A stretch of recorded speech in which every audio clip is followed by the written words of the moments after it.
Le Parménide de Platon, suite. C'est une étude immense, Parménide, dit Socrate, que tu me proposes là, et je ne te comprends pas très bien. Mais pourquoi ne me développerais-tu pas toi-même les conséquences de quelque hypothèse afin que je t'entende mieux ? C'est une lourde tâche, Socrate, répondit-il, que tu imposes à un homme de mon âge. Mais toi, Zénon, dit Socrate, pourquoi ne ferais-tu pas cette démonstration ? Pythodore dit que Zénon répondit en riant. Prions-en Parménide lui-même, Socrate, car ce n'est pas une petite affaire que l'exercice dont il parle. Ne vois-tu pas quel travail tu demandes ? Si nous étions plus nombreux, il ne faudrait pas lui faire cette demande, car il ne siérait pas de faire un tel exposé devant un nombreux auditoire, surtout quand on a son âge. La foule ne sait pas que sans cette revue universelle et ce vagabondage, il est impossible de rencontrer la vérité et d'acquérir l'intelligence. Je joins donc ma prière, Parménide, à celle de Socrate, pour t'entendre encore une fois après si longtemps. Zénon ayant ainsi parlé, Antiphon dit que Pythodore lui avait rapporté que lui-même, Aristote et les autres avaient prié Parménide de démontrer ce qu'il disait, et de ne point leur refuser cette grâce. Il faut donc me rendre à vos désirs, dit Parménide. Bien que je me voie dans la même situation que le cheval d'Ibicos, cheval de course vieilli qu'on attelait à un char en vue d'un concours et à qui son expérience faisait appréhender l'issue. Ibicos, se comparant à lui, dit que lui aussi, vieux comme il est, se voit bien malgré lui contraint de se remettre sous le joug de l'amour. Moi aussi, au souvenir du passé, je me sens saisi de crainte et me demande comment il me faudra traverser à la nage un si rude et si vaste océan de discours.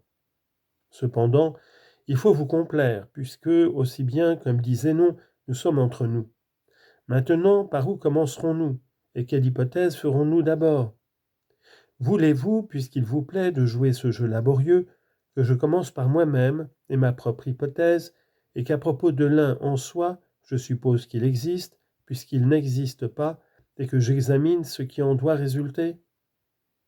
Puis qu'il n'existe pas, et que j'examine ce qui en doit résulter ? Assurément, nous le voulons, dit Zénon.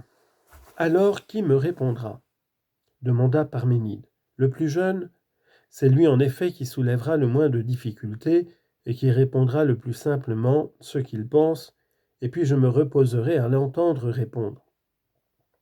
Me voilà prêt à le faire, dit Aristote, car c'est moi que tu désignes en parlant du plus jeune. Interroge donc, je répondrai. Parménide. Soit, dit-il, si l'un existe, il ne saurait être plusieurs, n'est-ce pas ? Aristote. Comment le pourrait-il ? Il n'a donc pas de partie et ne peut être un tout. Pourquoi donc ? La partie, j'imagine, est partie d'un tout. Oui. Et le tout, n'est-ce pas, ce à quoi aucune partie ne manque ? Assurément. D'une façon comme de l'autre, l'un serait formé de parties, et comme tout et comme ayant des parties. Nécessairement. Donc, d'une façon comme de l'autre, l'un serait alors plusieurs et non un. C'est vrai. Mais il faut qu'il soit un et non multiple. Il le faut. Donc, l'un, s'il doit être un, ne sera pas un tout et n'aura pas de partie. Non, en effet. Si donc il n'a point de partie, il n'aura ni commencement, ni fin, ni milieu, car ces sortes de divisions seraient des parties de lui. C'est juste. Or, commencement et fin sont les limites d'une chose, incontestablement. L'un est donc illimité s'il n'a ni commencement ni fin. Il est illimité. Il est donc aussi sans figure, car il ne participe ni du rond ni du droit. Pourquoi ? N'appelle-t-on pas rond ce dont les extrémités sont partout à égale distance du milieu ? Si. Et droit ce dont le milieu est en avant des deux extrémités ? C'est exact. Donc l'un aurait des parties et serait multiple s'il participait d'une figure droite ou circulaire. Assurément. Il n'est donc ni droit ni circulaire s'il est vrai qu'il n'a point de partie. C'est juste. Mais s'il est tel, il ne sera nulle part, car il ne peut être ni en autre chose ni en soi. Comment cela ? Étant en autre chose que lui-même, il serait, n'est-ce pas, encerclé par la chose en laquelle il serait, et il aurait avec elle de nombreux contacts en des points variés. Or ce qui est un et sans partie et ne participe point du cercle ne peut être touché en plusieurs endroits de circonférence. Il ne le peut. Mais étant lui-même, il n'entourerait de lui-même rien d'autre que lui-même, puisqu'il serait en lui-même, car être en quelque chose sans être enveloppé, c'est chose impossible. Impossible en effet. Donc autre est ce qui enveloppe, autre ce qui est enveloppé. Car une chose ne peut pas tout entière et dans le même temps être passive et active dans la même action. De cette manière, l'un ne serait plus un mais deux. Non, en effet. L'un n'est donc nulle part, n'étant ni en soi ni en autre chose. Il n'est nulle part. Vois maintenant s'il est possible qu'étant ce qu'il est, l'un soit en repos ou en mouvement. Pourquoi ne le serait-il pas? Parce que s'il était en mouvement, il se déplacerait ou changerait, car il n'y a que ces deux sortes de mouvements. Sans doute. Et que s'il changeait de nature, l'un ne pourrait plus être un, n'est-ce pas? Il ne le pourrait plus. Il ne se meut donc pas par altération. Évidemment non. Mais alors, est-ce par changement de lieu? Peut-être. Mais s'il changeait de lieu, ou bien il tournerait en cercle à la même place, ou bien il passerait d'un endroit dans un autre, nécessairement. S'il tourne en cercle, il faut qu'il s'appuie sur un centre et qu'il ait d'autres parties, celles qui tournent autour de ce centre. Mais le moyen que ce qui n'a ni centre ni partie se meuve jamais en cercle sur un centre, il n'y en a pas. Mais change-t-il de place et passe-t-il tantôt d'un côté, tantôt d'un autre, et est-ce ainsi qu'il se meut? Oui, s'il se meut, en effet. Mais n'avons-nous pas vu qu'il lui est impossible d'être quelque part en quoi que ce soit? Si. N'est-il pas plus impossible encore qu'il s'y rende? Je ne vois pas pourquoi. Quand une chose arrive dans une autre, n'est-ce pas une nécessité qu'elle n'y soit pas encore, tandis qu'elle est encore en train d'arriver, et qu'elle n'en soit pas encore entièrement dehors, si elle y arrive déjà? C'est une nécessité. Si quelque autre chose en est susceptible, ce ne peut être qu'une chose qui est des parties, et dont une partie sera déjà dedans, tandis que l'autre sera dehors. Mais ce qui n'a point de partie ne peut en aucune manière se trouver à la fois tout entier, ni en dedans, ni en dehors d'une autre chose. C'est vrai. Quant à ce qui n'a pas de partie et n'est pas un tout, n'est-ce pas beaucoup plus impossible encore qu'il arrive quelque part du moment qu'il n'arrive ni par partie ni en bloc? Évidemment.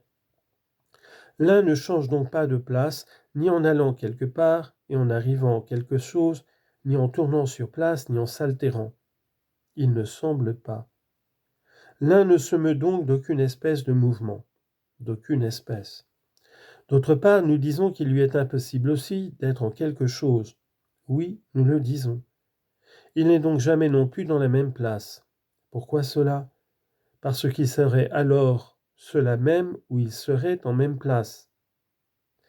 Parce qu'il serait alors en cela même où il serait en même place. C'est très juste. Mais nous avons vu qu'il ne peut être ni en lui-même ni dans autre chose. Il ne le peut en effet. L'un n'est donc jamais à la même place. Il ne semble pas.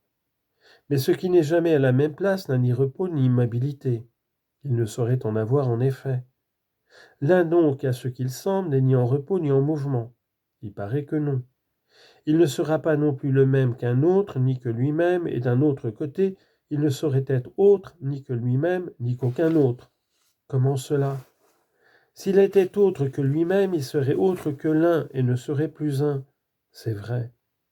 Et s'il était le même qu'un autre, il serait cet autre et ne serait plus lui-même, en sorte que dans ce cas aussi, il ne serait pas ce qu'il est, un, mais autre qu'un. Non, en effet. Il ne sera donc pas le même qu'un autre, ni autre que lui-même. Non, en effet. Mais il ne sera pas autre qu'un autre tant qu'il sera un, car il n'appartient pas à l'un d'être autre que quoi que ce soit, mais à l'autre seul et à aucun autre.